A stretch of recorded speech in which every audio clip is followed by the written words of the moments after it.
one thing that stands out with you is that I call it a hybrid too. Yeah.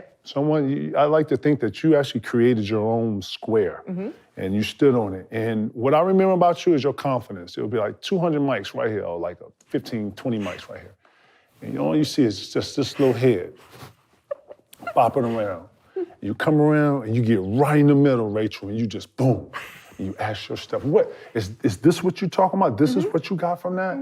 Because every time I saw you, you did that. Well, because it was a couple things, right? It was learning early from that MJ thing of, hey, no freeloading. Like you're here. And assert Be yourself. here, right? Gotcha. And then also just adaptability and necessity, man.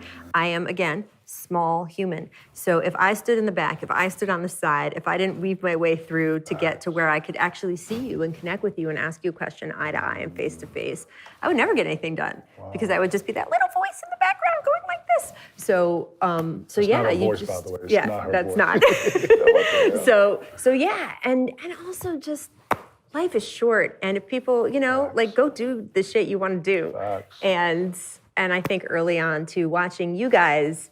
Being around sports, it's not just what I happen to do, it is the fabric of how I do what I do. So watching you guys, you get your shot when you first start playing, right? As a rookie or whatever it is. If you don't go in and take the minutes you've got on the court, you're not getting more. And I think that having that be what I talked about and worked with every day and wrote about every day made me act more like, hey, I need to take my shot when I get it. I need to be able to do this kind of thing. And I learned from you guys. Wow. Where do you get your competitive spirit from? Again, just being a little, being a little smaller, being a little bit of the person that wasn't expected to be here. As I said, when I started, I did start really young. So even I would be a high schooler with college students, or I'd be a college student with 20-somethings, or that kind of thing. And then being a girl, I mean, I cannot explain how different it is now from what it used to be. I'm so lucky I didn't have to be the first. I can't even imagine the women who came before me, because we are talking about, the Leslie Visors of the world and people Christine Brennan, who, literally were the only one they ever saw who looked like them. But there wasn't a lot who looked like me. I used to every NBA game have to argue with the security guard on the way in. Every NBA game have to talk to the usher. I actually am on excellent terms and know almost every usher around every NBA court in different cities, because you end up having to have all those conversations. Wow. And again, less now, but at the beginning, I used to always be like, oh, hi, remember me? Even with a press pass? It doesn't matter, because you just look so different. And, or they'll take it and they'll study it like you made it at home. Or I've had people say to me, again, a lot starting out was, oh, honey, the anthem singer's not allowed back here. Like a lot of that stuff. And so you get fucking scrappy, Kevin, right? When you're just to get to go to work. I'm up here listening to right? this like, what? But just to get to go to work. And there were times, look, I loved covering your teams. You know how much, I covered your Celtics teams. Like that was my assignment for years for SportsCenter, and I loved it. There were times you guys didn't want me around. Like, you didn't want reporters around in general, and certainly not, oh, what's this girl doing here or whatever. And there was nothing personal. You guys were seriously, the reason I have so much affection and affinity towards your team is you guys were amazing to me, and we bonded so much. No doubt. But it's just, I am an unusual presence in a locker room full of dudes, right? Yeah. And no matter what. So you gotta be a little scrappy. And I do think, and you tell me, the fact that I was the person who's head was kind of in the crowd of people and whatever, it felt to me that you guys would respect that I was doing the work to get done what I needed to get done. Well, the first thing I noticed was the people that you were standing in front of.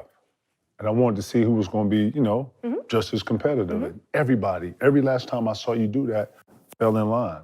I was scooted over and let you in. And we're from the 90s. Yeah. 100, right?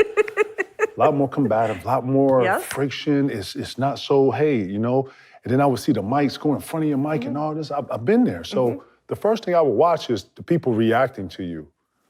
And if everybody didn't have a problem with you, and I'm sort of respect over, first time I saw a couple people kind of look at you and kind of nudge you back or whatever. And then over the course of seeing this compete, like a number of times, I started seeing them actually give you room or scoot you in.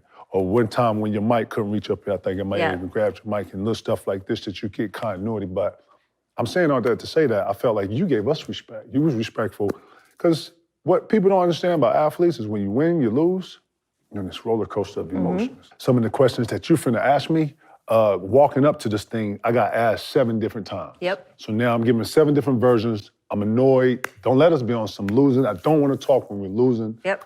And it's just a wave of emotions. So a lot of times we're making y'all job a hell of a lot worse than what it could be. Y'all coming here for 10 minutes to get a sound bite. After the games, I used to get massages on my legs and stuff like this that I needed for myself, for y'all to wait on me. I used to feel all type of stuff, but the fact that you gave us that respect, the fact that you respected the privacy, means that. Well, I was always big on that. That was a big thing for me in all these locker rooms and everything. Huge. I don't know if you remember, I used to stand in the corner, like turn and face the corner and then just wait for anyone to tell me it was clear. Because I don't want to be in an uncomfortable situation either, and I wanted you to feel like we were working. I never wanted it to feel like not like we were there working. So that was really big for me. And that also, you know, a lot of it's work ethic, right? When you talk about other people and everything. I think if you are the first one there and the last one to leave and all of that, after a while, people can't help but notice.